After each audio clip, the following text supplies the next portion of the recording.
말씀입니다. 사무엘상 오늘은 6장입니다. 사무엘상 6장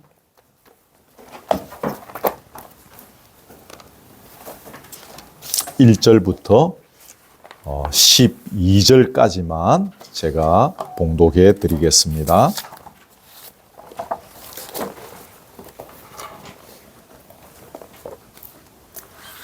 찾은 줄 알고 봉독해 드립니다.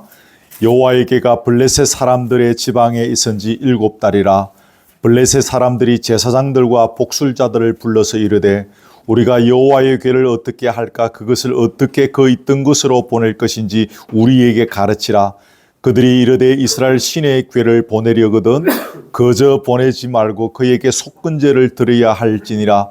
그리하면 병도 낫고 그의 손을 너희에게서 옮기지 아니하는 이유도 알리라 하니 그들이 이르되 무엇으로 그에게 드릴 속건제를 삼을까 하니 이르되 블레셋 사람의 방백의 수요대로 금 독종 5과 금쥐 5마리라야 하리니 너희와 너희 통치자에게 내린 재앙이 같음이니라. 그러므로 너희는 너희의 독한 종기의 형상과 땅을 해롭게 하는 쥐의 형상을 만들어 이스라엘 신께 영광을 돌리라. 그가 혹 그의 손을 너희와 너희의 신들과 너희 땅에서 가볍게 하실까 하노라. 애굽인과 바로가 그들의 마음을 완악하게 한 것 같이 어찌하여 너희가 너희 마음을 완악하게 하겠느냐. 그가 그들 중에서 재앙을 내린 후에 그들이 백성을 가게 함으로 백성이 떠나지 아니하였느냐. 그러므로 새 수레를 하나 만들고 멍에를 메어 보지 아니한 젖나는 소 2마리를 끌어다가 소의 수레를 메우고 그 송아지들은 떼어 집으로 돌려보내고 여호와의 궤를 가져다가 수리에 싣고 속건제로 드릴 금으로 만든 물건들은 상자에 담아 궤 곁에 두고 그것을 보내어 가게 하고 보고 있다가 만일 궤가 그 본 지역길로 올라가서 베세메스로 가면 이 큰 재앙은 그가 우리에게 내린 것이요 그렇지 아니하면 우리를 친 것이 그의 손이 아니요 우연히 당한 것인 줄 알리라 하니라. 그 사람들이 그같이 하여 젖나는 소 2를 끌어다가 수레를 메우고 송아지들은 집에 가두고 여호와의 궤와 및 금쥐와 그들의 독종의 형상을 담은 상자를 수레 위에 실으니 암소가 베세메스 길로 바로 행하여 대로로 가며 갈 때에 울고 좌우로 치우치지 아니하였고 블레셋 방백들은 베세메스 경계선까지 따라가니라. 아멘. 하나님의 교회가 블레셋의 주요 도시로 옮겨갑니다. 여러분 아니우셔도 된다 그랬는데 기억하시죠? 아스돗 갔다가 그 다음에 가드로 갔다가 세 번째로 이제 에그론으로 이렇게 옮겨갑니다. 재앙이 계속 있고 고통당하게 되고 그래서 블레셋의 제사장들과 복술자들을 불러 모아서 어떻게 할지를 물어봤습니다. 결과는 무엇입니까? 법궤를 이스라엘로 다시 돌려보내자. 그렇게 이제 합의했는데 여기 제사장이라는 것은 우리가 익히 아는 성경에 등장하는 그 제사장이 아니고 블레셋 땅에서 이방 종교를 섬기는 사제들을 말합니다. 복술자들이란 말은 잘 안 쓰는 단어인데 당시에 뭐 기상의 변화나 뭐 별자리 뭐 이런 거 꿈 이런 것들을 가지고 신의 뜻을 전달하기 위해서 미래를 예언하는 당시에 그런 점쟁이들 이렇게 이해를 하면 되겠습니다. 어쨌든 이제 7개월 만에 하나님의 교회가 이스라엘 땅으로 돌아가게 되었죠. 여러분 히브리 사람들에게서 숫자 중에 3하고 7은 완전수죠. 그죠? 그러니까 여기 7개월 동안 머물렀다는 것은 무슨 의미겠습니까? 하나님의 교회가 블레셋의 땅에 7개월 동안 머물면서 블레셋 사람들에 대한 하나님의 심판이 완전히 임했다는 그 심판이 완전하다는 의미를 담고 있겠습니다. 참고로 알고 계시면 좋겠고요. 자, 이제 그 본문을 우리가 아까 읽었는데 블레셋 사람들이 하나님과 이스라엘 백성들에게 배상한다. 그런 차원에서 뭘 만듭니다. 독한 그 종기의 모양, 또 병을 옮기는 역할을 한 게 지난번에 제가 쥐라고 그런 이야기 했었죠. 그죠? 패스트 일종이다. 이제 전문가들은 그렇게 이야기했는데, 쥐 모양의 금으로 된 이제 그런 모양, 이제 독종의 모양, 종기의 모양 5개, 또 쥐 모양의 형상 5개, 이렇게 만들어서 속건제로 드리기로 했습니다. 이 속건제는 무엇인가 하면 배상한다는 의미가, 죄를 씻고 손해를 배상하겠다는 거죠. 그런 의미에서 속건제를 드립니다. 5개라는 것은 블레셋이 이 해양 도시였지 않습니까? 이렇게 바다에 있던 그런 족속들인데 이렇게 넘어오면서 5개 도시를 중심으로 이렇게 그 기반하에 이렇게 나라가 이렇게 형성되어졌다. 이제 그런 의미가 있겠습니다. 그래서 이제 속건제를 드려서 우리가 이제 배상하고 그렇게 해서 이제 우리가 이 독종으로부터 우리가 좀 지켜지면 좋겠다라는 것인데, 그들이 아무리 비싼 것으로 뭐 종기와 쥐의 형상을 만들어 바치더라도 하나님이 받을 만한 거룩한 제물은 결코 될 수는 없겠죠. 그렇죠? 자기들 차원에서 이제 그렇게 한 것입니다. 그리고 이제 수레 위에 궤를 싣고, 중요한 것은 거기 보면 멍에를 메어 보지 아니한, 한 번도 멍에를 메어 본 적이 없습니다. 근데 젖나는 소 2마리, 젖나는 소 2마리라는 것은 새끼가 있다는 것이죠. 거기에 이제 그 수레를 끌게 해서 당시 레위족들이 살고 있던 베세메스라는 그 이제 이스라엘 땅으로 이제 돌아가게 합니다. 송아지들은 이제 집에 갖다 놓고, 멍에를 메어 보지 아니한 젖소 2마리로 수레를 끄는 것은 상식적으로 좀 불가능하다고 해요. 저는 뭐 여기에 대해서 잘 모르겠습니다.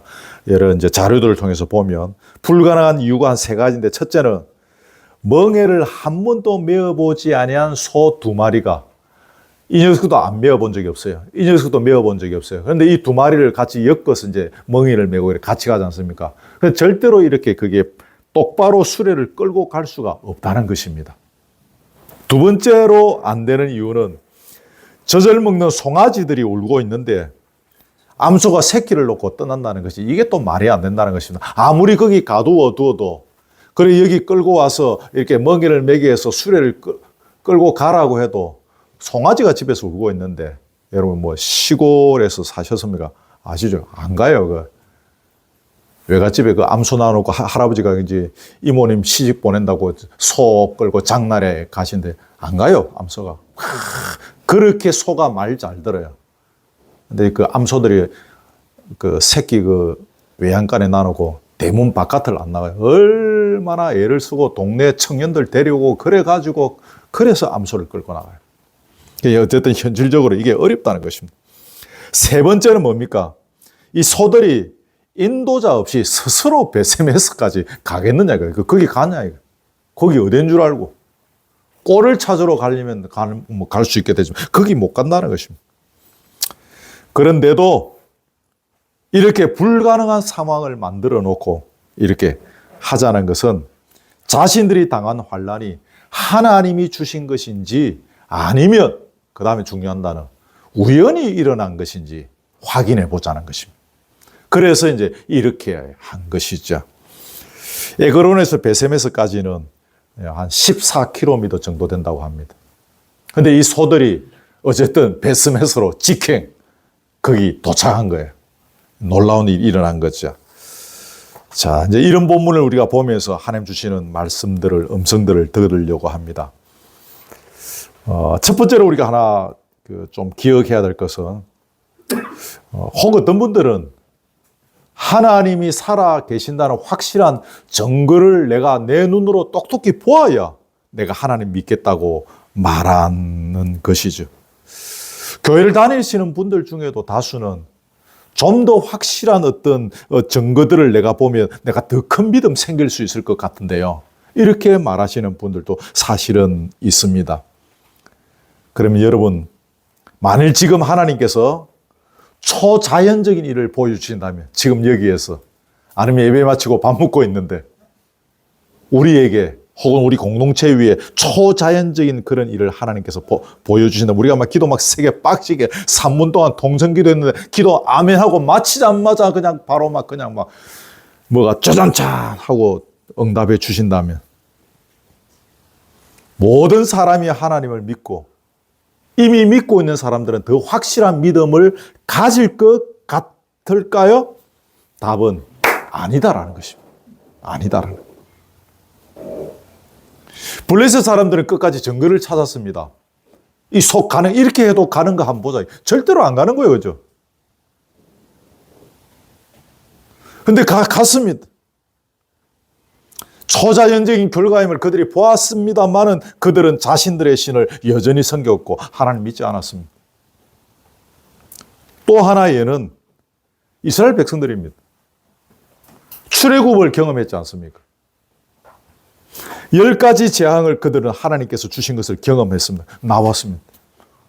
홍해를 건너는데 홍해가 갈라지고 만나와 메추라기를 경험하고 구름 기둥과 불 기둥을 경험했지만 그들 역시 감사하지 않았습니다.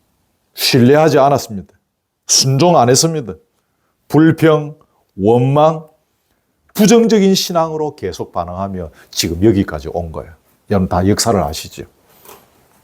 오늘 우리가 잊지 말아야 할 것은 눈에 보이는 외적인 증거가 우리의 내적인 믿음을 대신할 수 없다는 사실입니다. 기억하십시오. 우리의 믿음은 기적과 같은 외적인 증거를 통해서 성장하는 것이 아닙니다. 눈에 보이는 것을 받아들이고 의지하는 것은 믿음이 아니고 인식에 불과할 뿐입니다. 내 눈으로 보면서 인식하는 것입니다. 그런 것을 보면서 믿음이 자란다라고 느끼는 것은 죄송하지만 아주 초보적인 신앙의 수준입니다.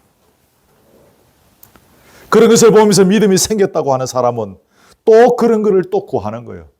시간이 지나면 믿음 떨어질 때 있죠. 그러니까 또 하나 있어야 되는 거예요. 그게 또 없으면 또 믿음이 후퇴하는 거예요. 하나님 또 안 계신가? 나를 싫어하시는가? 물론 우리 예수님께서는 당신을 따르는 많은 무리들에게 기적을 보여주셨습니다. 대표적인 게 뭡니까? 오병이어의 기적. 놀라운 일이지 않습니까? 죽었던 사람 살리는 것이 얼마나 대단한 일입니까? 하지만 그런 사실 자체가 예수님께서 우리에게 알려주시고 하신 진리의 핵심은 아니라는 것입니다. 잘 들으십시오.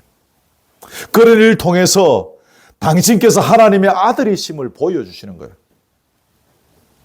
하늘의 능력, 하나님의 성품과 속성을 소유하신 분이심을 우리들에게 나타내 보이시는 거지. 그것이 예수님께서 그 사건 자체로 통해서 그 어떤 우리에게 주고자 하신 진리의 핵심이 담겨 있는 것은 아닌 거죠. 중요한 것은 살아계신 하나님, 그리고 그 입에서 나오는 말씀을 통해서 우리의 믿음이 생성하고 또 자라난다는 것입니다.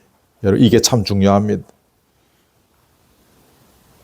아무리 기적이 눈에 보인다 할지라도, 혹은 기적을 통해서 예수를 믿게 되었다 할지라도, 예수님을 따르는 무리들 중에 그 기적을 보면서 예수를 믿게 되신 분들도 있겠죠. 오늘 이 시대도 기적을 보면서 예수를 처음 믿게 되는 시발점이 되신 분들도 사실은 있습니다. 그러나 우리에게 진정한 믿음이 생기게 하고 자라나게 하는 것은 보이지 않는 하나님과 그분의 입에서 나오는 말씀입니다.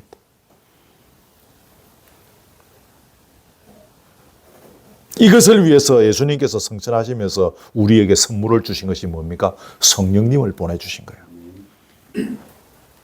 하나님의 말씀은, 이 우리 성경은 뭡니까? 하나님의 감동으로 된 것이지 않습니까? 그래서 성령의 인도하심 속으로 우리가 이 말씀을 받으면서 말씀을 알고 깨닫고 확신의 자리에 이르고 나아가서 체험의 자리, 정인의 자리에 이르게 되는 것입니다.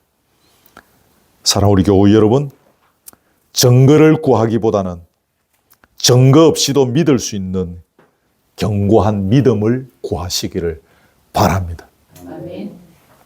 이 마지막 문구를 잊지 마십시오. 오늘 아까 처음에 예배 시작할 때 읽었던 암송구절하고 비슷한 맥락이죠. 그죠? 증거를 구하지 말고 증거 없이도 믿을 수 있는 견고한 믿음을 하나님 저에게 좀 주십시오.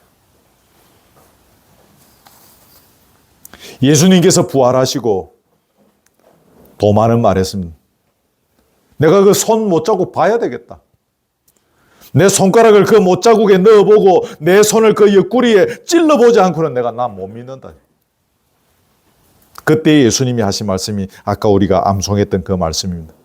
너는 나를 본 거로 믿느냐? 보지 못하고 믿는 자들은 복되도다라는 것입니다. 자, 두 번째, 거기 동그라미 2번으로 넘어갑니다. 이 괴를 되찾기 위해서 이스라엘 백성들이 행한 일은 아무것도 없었죠. 그죠? 있었습니까? 지금까지? 아무것도 없어요. 그들은. 빼앗기고 난 뒤에 아무것도 안 했습니다. 다른 아무 도움 없이 하나님께서 친히 능한 손과 편팔로, 성경에 많이 등장하는 단어죠. 능한 손과 그의 편팔로 행하신 일이었습니다. 심지어 나는 그 새끼를 가진 어미소들까지도 간섭하셔서 우러대는 송아지들을 뒤에 남겨둔 채 자연의 본능을 거스러가면서 창조주 하나님의 지시대로 그들이 벳세메스를 향하여 곧바로 가게 했습니다. 하나님은 이렇게 불가능한 일을 행하게 하심으로써 블레셋에 임한 심판이 나 여호와가 행한 것이다. 그래서 자기 스스로 증명해 보이셨던 것입니다. 여러분 아까 읽었는데요. 그 본문 9절을 여러분 지금 그냥 눈으로 이렇게 보십시오. 본문 9절 보시면 제가 아까 설명했던 건데 만일 괴가 베스메스로 제대로 올라가면 이거 여호와 하나님이 한 것이다. 그 자기들에게 막 독한 종기 내리고 막 죽음 오게 하고 그 여호와 하나님이 한 것이다. 그렇지 않으면 우리에게 일어난 모든 일은 뭐라고요? 우연히 일어난 일이다. 그런 줄 알아라는 것입니다. 상식선에서 생각해 보면 조금 전에 언급했지만 한 번도 멍에를 메어보지 않은 소 두 마리가, 암소 두 마리가 같이 멍에를 메고 이렇게 갈 수가 이렇게 없다는 것입니다. 더군다나 송아지가 딸린 암소 두 마리가 각기 송아지 떼어놓고 그 송아지들은 우러젖히고 있을 것인데 소 두 마리가 그냥 이렇게 갈 수가 없다는 것이에요. 멍에를 맨 채로 곧장 갈 수 불가능한 일이라는 거예요. 일어날 수 없는 일이라는 거죠. 근데 여러분, 그들이 이런 방법으로 하나님의 길을 옮겨가고자 한 것은 여러분, 이 심리 속에 그래도 여호와 하나님을 끝까지 인정하지 못하겠다는 마지막 몸부림이지 않겠습니까? 안 되는 거예요. 누가 봐도 안 되는 일인데 이걸 억지로 하면서 이래 되면 여호와가 한 것이다. 그렇게 알아라. 안 되면 우연이다. 라고 한 것은 그래도 하나님 막판에 마지막이라도 인정하지 못하겠다는 몸부림이야. 독한 종기로 인해서 가는 곳곳마다 백성들이 고통을 당하고 있습니다. 그 고통에서 어쩌든지 좀 피하고 싶은 마음은 꿀떡같이 있는 거예요. 지금 막 다 죽어가고 있지. 막 종기에 걸려서 온 세상이 난립니다. 그러나 어찌하든지 여호와 하나님을 인정하고 싶지는 않은 겁니다. 몸부림치는 겁니다. 지금 이 장면은. 이게 죄로 인해 타락한 인간의 모습입니다. 독한 종기로 인해서 고통을 받습니다. 하나님의 길을 다시 돌려보내야 그 고통에서 벗어날 수 있다는 생각은 가지게 되고 그래서 실제로 그 길을 돌려보내는 실행의 단계까지는 가지만 그래도 하나님을 하나님으로 인정하고 싶지는 않은 겁니다. 그래도 우리에게는 다곤이라는 위대한 신이 있지 않느냐라는 거예요. 그래도 내 집의 금고에는 찬란한 금덩어리가 있지 않느냐 이거예요. 지금까지 붙잡고 왔던 우상을 놓치고 싶지 않은 것입니다. 그동안 목회를 하면서 이런 분들을 저는 많이 만났습니다. 목회자가 볼 때, 목회자는 제가 볼 때, 저건 분명히 하나님께서 역사하시는 것으로 보입니다. 저는 분명히 하나님께서 멍에 한 번도 메어보지 않은 전나는 암소 두 마리를 베스메스로 끌고 가게 하시는 그 하나님의 역사가 있는 것이 제 눈에는 보입니다. 정작 그 본인은 그 사실을 받아들이고 싶지 않은 것입니다. 인정하고 싶지 않은 것입니다. 우연일 거야. 틀림없이 우연일 거야. 그렇게 몰아가는 것입니다.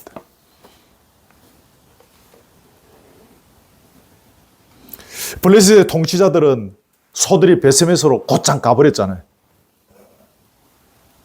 이스라엘의 하나님에 대해서 놀라움을 금치 못했을 것입니다. 옛날에 YS 표현대로 하면 우째 이런 일이. 그렇습니다. 하나님께서는 사람의 마음을 다스리시고 그 생각의 방향을 도랑물처럼 마음대로 바꾸시는 분이십니다. 지금은 아스팔트고 마천부 이러죠. 세면바닥이고. 저희들 어릴 때는 이 영도청 저 밑에 말고는 전부 흙이었지 않습니까? 근데 시골에도 가면 전부 흙바닥이지 않습니까?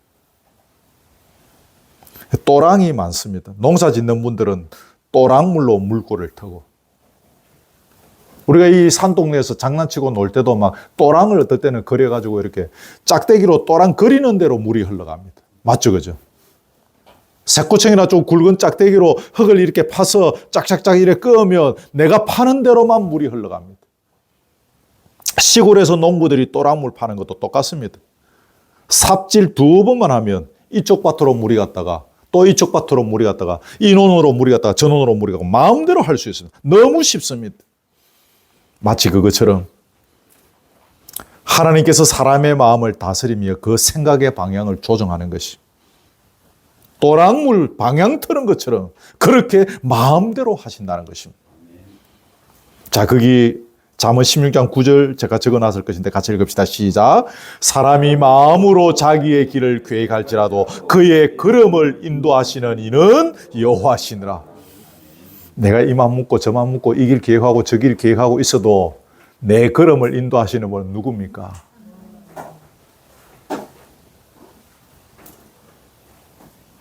아주 죄송한 이야기인데 저희의 신학교 2학년, 3학년 때의 계획대로 하면 저는 지금 수도권에서 크게 세상적으로 성공한 목회자가 되어 있을 것입니다.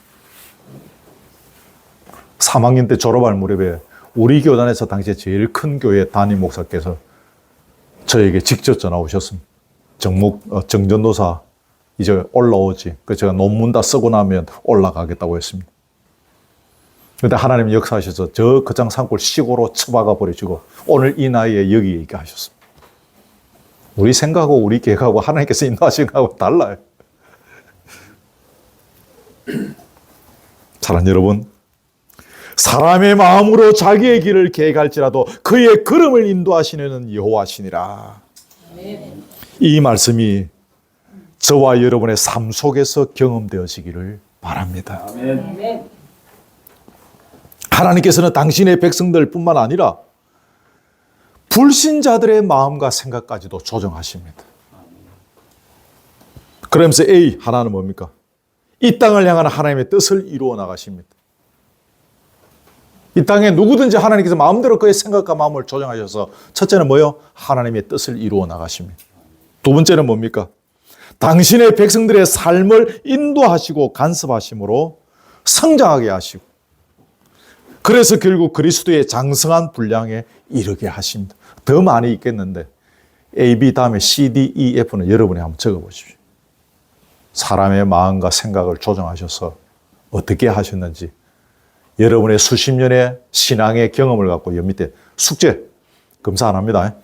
검사 안 하는 숙제 무섭습니다. 해보십시오. 적어보십시오. 어떻게 그 결과로 하나님은 어떤 일들을 이루어 가셨는가. 따라서 하나님의 백성들에게 있어서 우연히 일어나는 일은 결코 없습니다. 당장은 좋게 보이는 일이든지 간에 당장은 볼 때 이건 너무 안 좋은 일이다, 나쁜 일이다라고 보여지는 일이든지를 불문하고 하나님께서 환경을 친히 주장하시고 사람의 마음과 생각을 움직이시기에 일어나는 일들입니다. 왜 저런 사람들이 있지? 하나님의 이 청운의 뜻을 품고 가는 이 젊은 목사에게 왜 저런 사람 만나게 하십니까? 그러나 그 속에 하나님의 생각과 계획은 따로 있는 것입니다. 이 사실을 믿고 확신하고 그 다음에 뭐가 일어납니까? 범사에 감사하게 되는 것입니다. 이 사실을 믿고 확신하며 범사에 감사가 되는 거예요. 이런 일 당해도 감사, 저런 일 당해도 감사. 그리고 또 하나는 뭡니까? 자족하게 되는 것입니다. 이 형편에 있어도 자족, 저 형편에 있어도 자족하게 되고 기뻐하고 찬양하게 되는 것입니다. 이 단어들 잘 기억하십시오. 그러면서 우리 인생을 더욱더 주께 의지하고 맡기게 되는 것입니다. 아, 하나님의 손길 속에 내 인생이 달려있구나. 그 내 인생을 더욱 주께 의지하게 되는 것입니다. 이게 곧 뭐라고요? 정인의 삶인 것입니다. 밖에 가서 전도하고 또 말이 안 통하는 저 외국에 가서 또 이렇게 선교자의 삶을 사는 것도 정인의 역할이지만 하나님께서 내 모든 환경을 주장하심을 믿고 확신하고 그래서 감사하고 자족하면서 기뻐하고 찬양하며 더욱 인생을 주께 맡기는 삶을 살아가는 것이 뭡니까? 그게 정인의 삶인 것입니다. 그렇게 살아가는 우리의 모습을 보고 주께 가고자 하는 백성들이 생기게 되는 것입니다. 하나님께서는 심지어 젖소들의 걸음까지도 인도하십니다. 창조주로서의 주권과 통치는 사람의 세계에만 미치는 것이 아니라 어디요? 말을 못하는 짐승들, 저기 밭에 있는 풀 한 포기, 이름 모르는 저 풀 한 포기, 꽃 한 송이, 저 하늘에 있는 별들의 세계까지 예외 없이 다 우주 만물에 미칩니다. 사무엘서 1장 우리 앞에 했는데 한나가 기도하는 장면이 있어요. 거기 사무엘 1장 11절인가 보면 한나가 기도할 때 여호와의 이름을 여호와를 부르면서 만군의 여호와여 라고 합니다. 만군의 여호와가 이거지 않습니까? 내 꼬라지 좀 보시고 하나님의 형편 살펴보주시오. 여기로 끝나는 하나님이 아니고 뭡니까? 우주 만물, 풀 한 포기까지, 별들의 세계까지, 말 못하는 그 짐승들의 마음까지 생각까지 주장하시는 여호와 하나님. 그건 누굽니까? 만군의 여호와. 만군의 여호와. 그러므로 이 지금 언약궤 이야기가 지금 여기 쭉 나오는데 언약궤의 주제는 언약궤입니까? 언약궤 이야기의 주제는 주인공은 누굽니까? 하나님. 붙이면 만군의 여호와. 앞에 지난번에 다 말씀드린 대로 그래서 우리는 궤에 집중하면 안 되는 것입니다. 상징에 집중해서는 안 되는 것입니다. 우주 만물을 온전히 주장하시는 하나님께 집중하고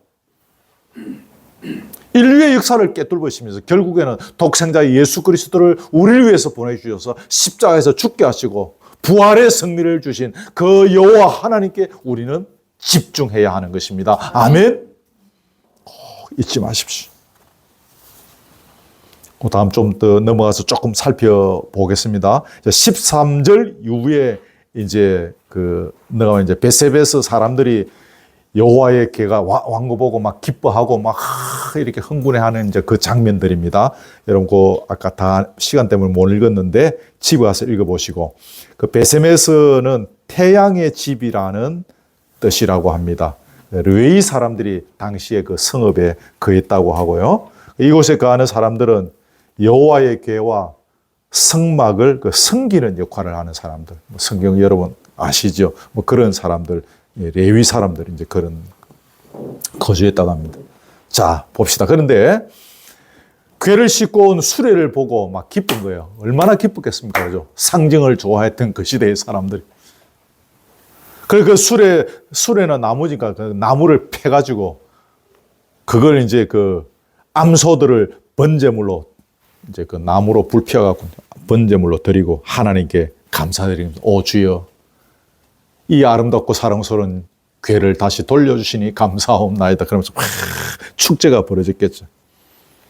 근데 여러분 수레를 거니 암소들을 번제물로 드렸는데 사람의 눈으로 볼 때는 하나님께 감사하고 경외의 어떤 그 표시를 한 것 같지만 실제로는 아주 경솔한 행동인 겁니다. 왜냐하면 율법에 따르면 오직 소의 번제를 드릴 때는 수컷으로만 드릴 수 있는 거예요. 암소 한 마리도 아니고 암소 두 마리로 막 너무 기쁜 나무, 너무 흥분한 나머지. 여러분, 마음이 흥분될 때 조심해야 됩니다. 좋게 흥분되거나 나쁘게 흥분되거나 흥분될 때 조심해야 합니다. 저도 지난주에 일터에서 좀 아주 대단히 불쾌한 일이 사실 좀 있었습니다. 이걸 셀이 막 까발리고 막 해버릴까 싶으면 제 속에 막 불뚝불뚝 막 드는 거예요. 그럼 이제 그럼 땡쳐야 돼. 근데 이제 가라앉히고 기도하고 내가 이 일을 어떻게 대처해야 될 것인가. 억울한 일인데 그냥 넘어가야 될 것인가. 낱낱이 다음 주 가서 까발겨야 될 것인가. 계속 지금 고민하고 있죠. 흥분될수록 우리가 조심해야 되는 거예요.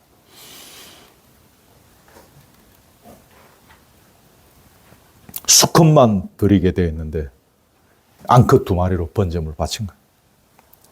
또 거기 보시면 이 레위 사람들이 여호와의 궤와 금지와 금독종의 형상이 담긴 상자를 큰 바위 위에 딱 옮겨놨습니다. 이것도 율법을 어긴 거죠. 율법에 따르면 아론의 반열에 속한 제사장만이 궤를 볼 수 있고 일반 사람들은 궤를 보는 것이 금지되어 있습니다. 만지는 것도 금지되어 있습니다. 그래서 궤에 이동할 때 일반 사람들은 못 보게 뭡니까? 휘장을 덮고 고운 가죽으로 덮고 그 위에 파란색 천을 또다시 덮고 그래갖고 못 보게 볼 수 없도록. 근데 호기심에 못 이긴 이 사람들이 율법을 어기고 여호와의 궤를 들여다보고 그 안에 있는 거 끄집어내가 바위 위에 올려다 놓고 그랬습니다. 하나님의 말씀과 권위에 대한 직접적인 반역의 행위. 그래서 그 본문에 여러분 나중에 읽어보시면 하나님의 심판을 받습니다. 징계를 받습니다. 그래서 블레셋에서 가드, 에그론 이런 동네에서 곡하는 소리가 들린 것처럼 그 베세메스에서도 곡하는 소리가 들렸습니다. 그래서 이 사람들이 기란 여아림이라는 동네 사람들에게 전령을 보내갖고 와 이거 죽겠다. 너희가 좀 가져가라. 너희가 좀 가져가라. 그렇게 하는 장면이 본문 6장에 쭉 나옵니다. 자, 여러분 여기에서 한 두 가지 잠깐 생각하려고 합니다. 여호와의 궤가 블레셋에 빼앗겼다가 돌아오는 이 사건을 전후해서 당시 이스라엘의 신앙적 분위기를 한번 짐작해 볼 수 있습니다.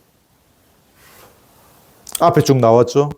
엘리 제사장과 그 두 아들 홈니와 비나스, 또 이스라엘의 장로들, 베세메스 사람들.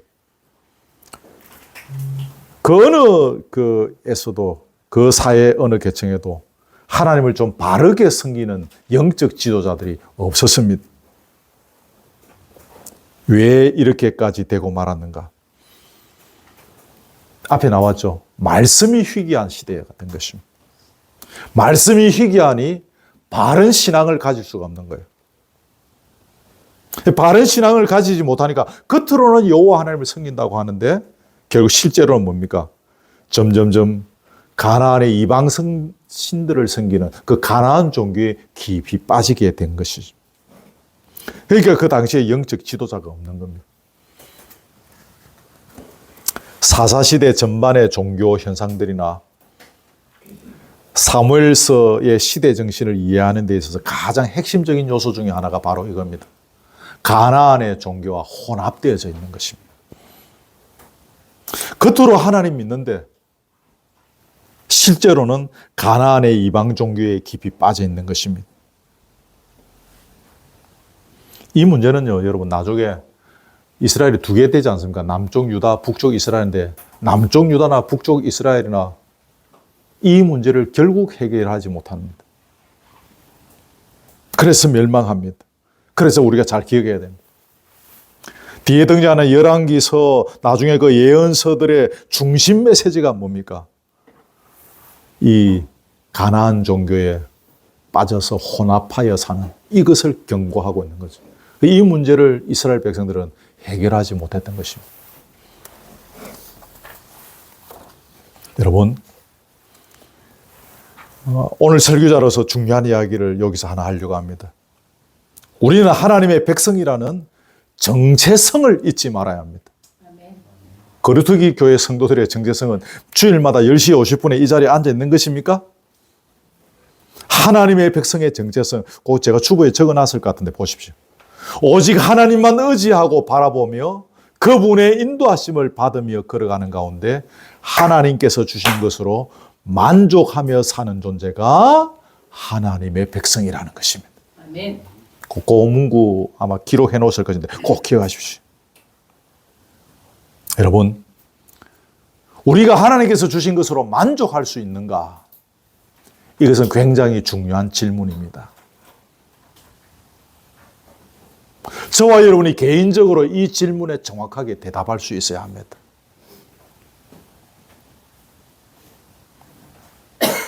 사도 바울은 이 질문 앞에서 정확하게 자신의 신앙을 표현했죠. 어떠한 형편에 있든지 나는 자족하기를 배우노라. 배부른가 배고픈가 궁피 풍부 일체에 두처할 줄 아는 일체의 비결을 배우노라 그랬지 않습니까? 내가 가진 믿음이 진짜 믿음이다. 당신 하나님 정말 믿습니까? 당신 정말 예수 그리스도를 구주로 믿습니까? 예, 아멘.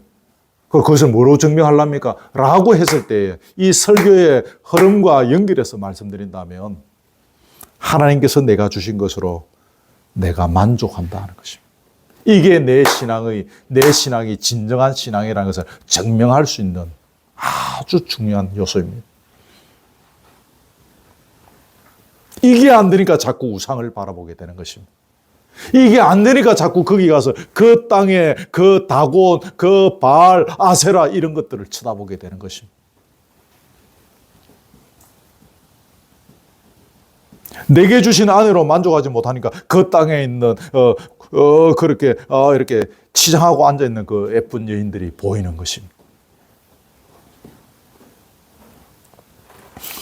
거룩하시오, 거룩한 하나님의 백성. 거룩이 뭡니까?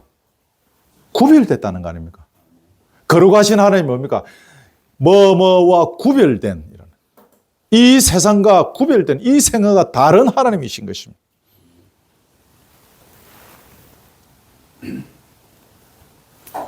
세상 사람처럼 이것저것 의지하고 바라보고 사모하는 것이 아니라 오직 하나님만 의지하고 바라보고 사모하면서 하나님께서 주신 것으로 만족하며 사는 것이 뭡니까? 그게 거룩이요.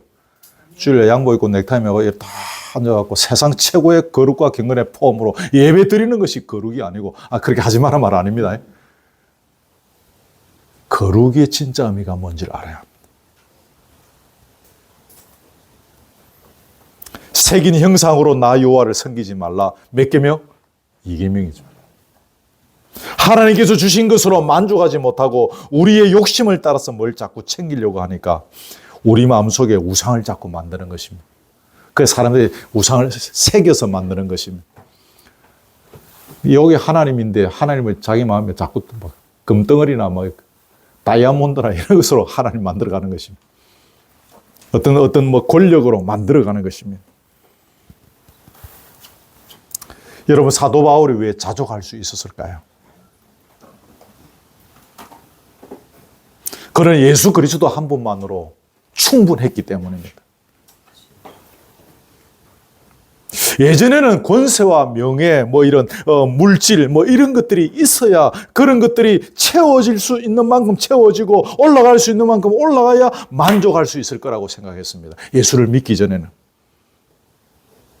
늘 부족하고 늘 모자라고 늘 하여튼 아쉬움들이 있는 겁니다. 더 채우고 더 오르고 더 가지고 싶어서 안달이 나는 삶을 살았습니다. 근데 예수를 만나고 나니 그런 것들이 하나도 중요하지 않았습니다. 왜 그랬을까요? 그런 욕망들은 어둠의 세력이 주는 것들입니다.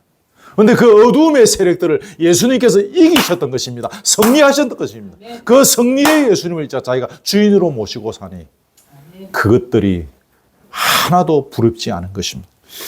그것들로부터 이기고 승리하신 예수 한 분만 주인으로 모시고 살아도 하나도 부족함이 없는 것입니다. 그래서 자족하게 되는 것입니다.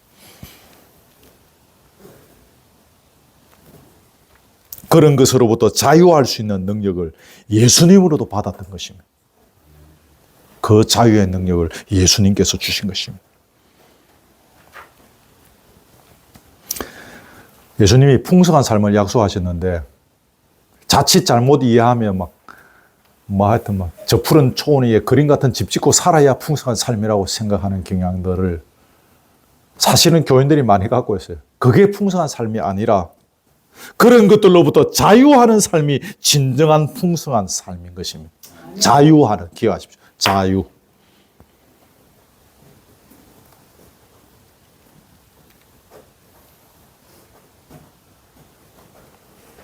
이런 것들을 역이용해서 저 푸른 초원 위에 그림 같은 집을 짓고 살 수 있는 비결로 무슨 성회하는 여러분 조심하십시오. 우리 교회는 그런 데 안 가시겠지만. 아직까지도 그런 걸로 미혹해서 이렇게 어리숙한 교인들 돈 빨아먹는 사람들 아직도 있죠.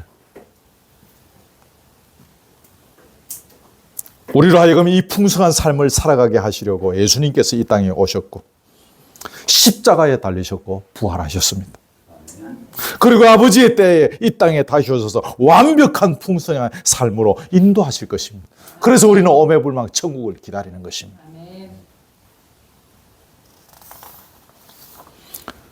하나만 요거 두 번째 2번 되는 거 생각하고 마칩니다.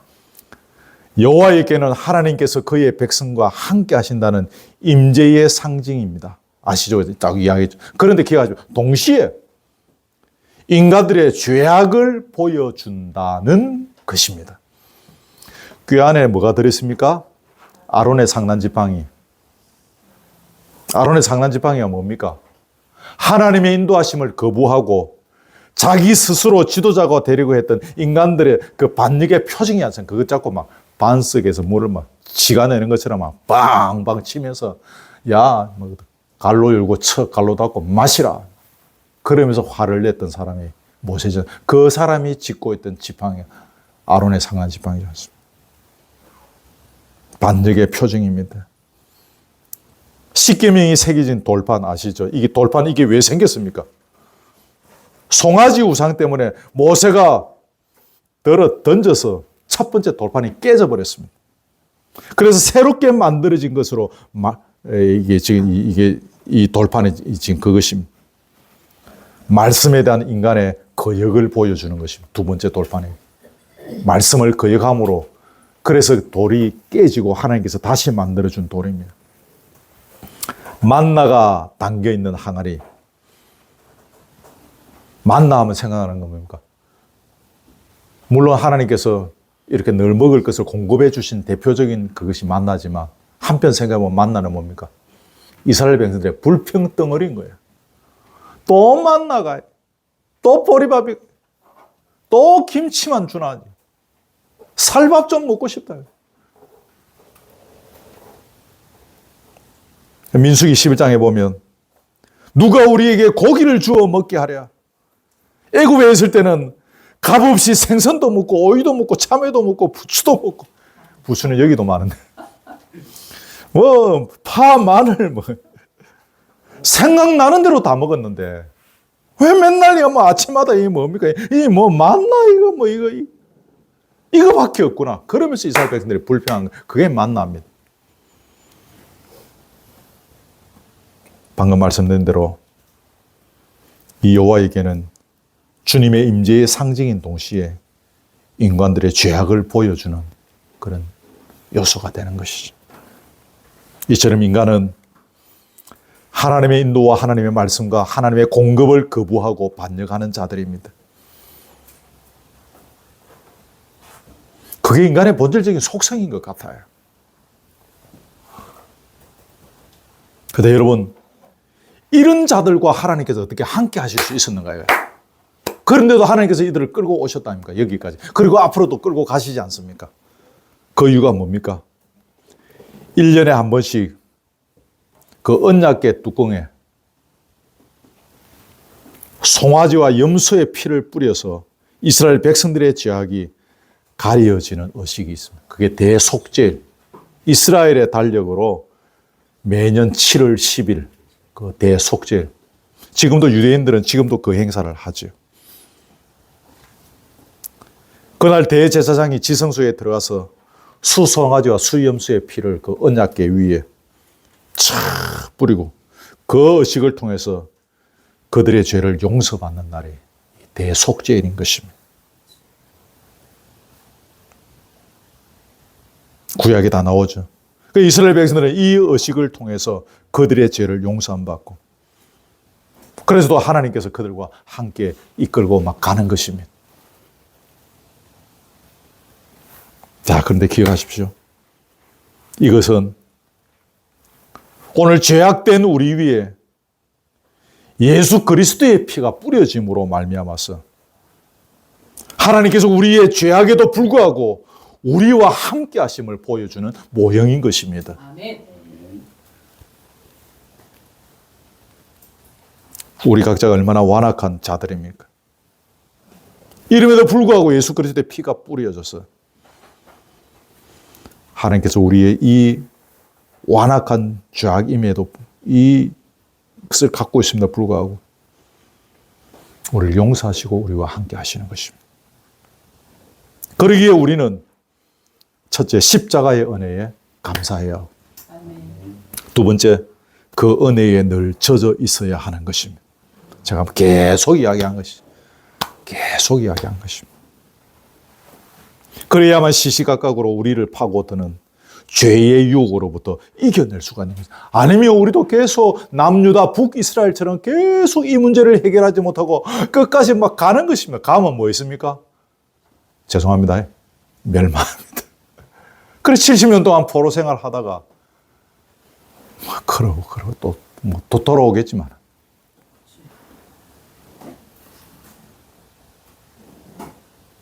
십자가의 은혜가 이길 수 있는 이유가 뭘까요? 십자가의 보혈은 죄를 이겨내는 강한 능력이기 때문입니다.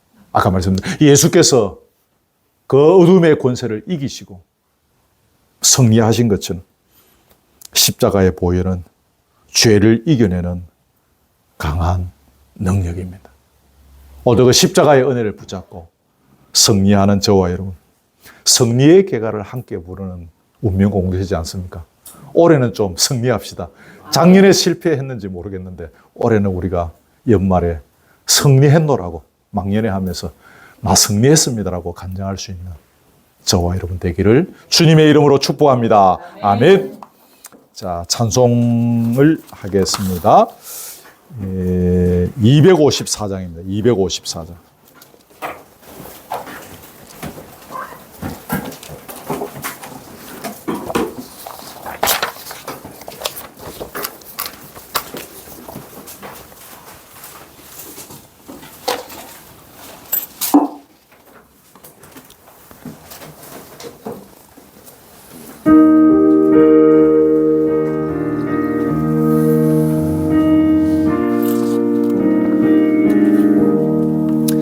내 주의 보혈은 정하고 정하도 내 죄를 정케 하신 주 날 오라 하신다. 내가 주께로 지금 가오니 십자가의 보혈로 날 씻어주소서. 약하고 초해도 주께로 나가며 힘주시고 내 주함을 고시서 주시네. 아멘. 내가 주께로 지금 가오니 골고다의 보혈로 날 씻어주. 날로라 하시면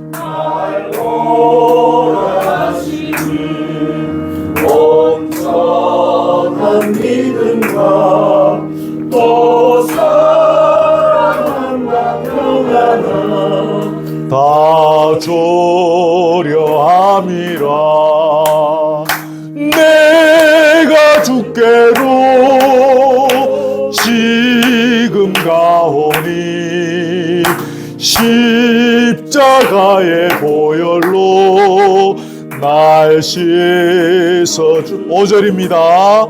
그 피가 맘속에 큰 증거 됩니다.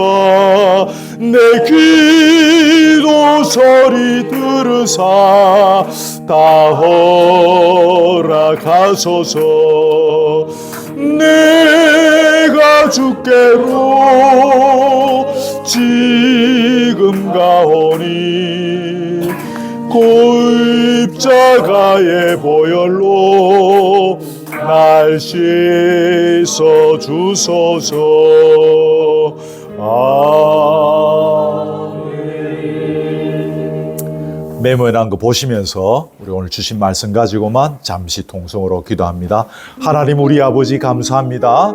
여호와의 궤가 이제 베세메스 땅으로 돌아가는 장면들을 오늘 함께 읽고 나누면서 주님이 주시는 음성을 듣습니다. 할렐루야. 우리 아버지 하나님 감사합니다. 인간의 눈은 아둔하고 완악하고 그 심령은 죄악 속에 병들었기에 끝까지 하나님을 인정하고 싶지 않은 것이 본성임을 보게 되어집니다. 그렇게 독한 종기로 인하여 고통을 당하고 사람들이 죽음의 골짜기로 몰아가는 현장을 경험하면서 그 현장에서는 피하고 싶었지만은 여호와 하나님을 하나님으로 인정하고 싶지 않았던 그들의 속성들을 보면서 오늘 우리의 완악함들을 보옵나이다. 주여, 그럼에도 불구하고 여호와만이 참신이심을 여호와께서 그들에게 재앙을 나리치고 또 그들을 심판하신 신이심을 보여주시니 할렐루야, 할렐루야. 우리 아버지 하나님 감사합니다. 이 하나님 굳게 붙잡고 걸어가기를 원합니다. 우리가 믿는 주님을 철저히 의지하고 신뢰하고 바라보며, 그래서 주께서 내게 주시는 것에 자족하고 만족하고 감사하고 기뻐하고 찬양하며 그러므로 정인의 삶을 살아갈 수 있기를 주여 소원드리옵나이다. 주여, 우리의 믿음의 연약함들을 불쌍히 여겨주시고 강력한 믿음들을 더하여 주시기를 할렐루야. 우리 아버지 하나님이 소원을 드리옵나이다. 예수 십자가의 보혈의 은혜를 오늘도 굳게 붙잡는 우리 공동체 되어지기를 원합니다. 이것을 굳게 붙잡지 못할 때에 넘어지고 자빠지고 패배할 수밖에 없사오니 오 주여, 오 주여, 우리를 위하여 살찌고 피 흘리신 주님의 십자가의 은혜들을 굳게 붙잡고 무덤에 들어가심으로, 그러나 불구하고 부활하심으로 성리의 계가를 높게 부르신 그 주님을 우리의 왕으로 모시고 또 우리 또한 그 어둠의 권세에서 결코 패배하지 않게 하시고 성리의 계가를 우리가 온전히 함께 부르며 기뻐하는 공동체로 서가게 하여 주옵소서. 상징에 만족하지 않게 하여 주옵소서. 법궤에 만족하지 않게 하여 주옵소서.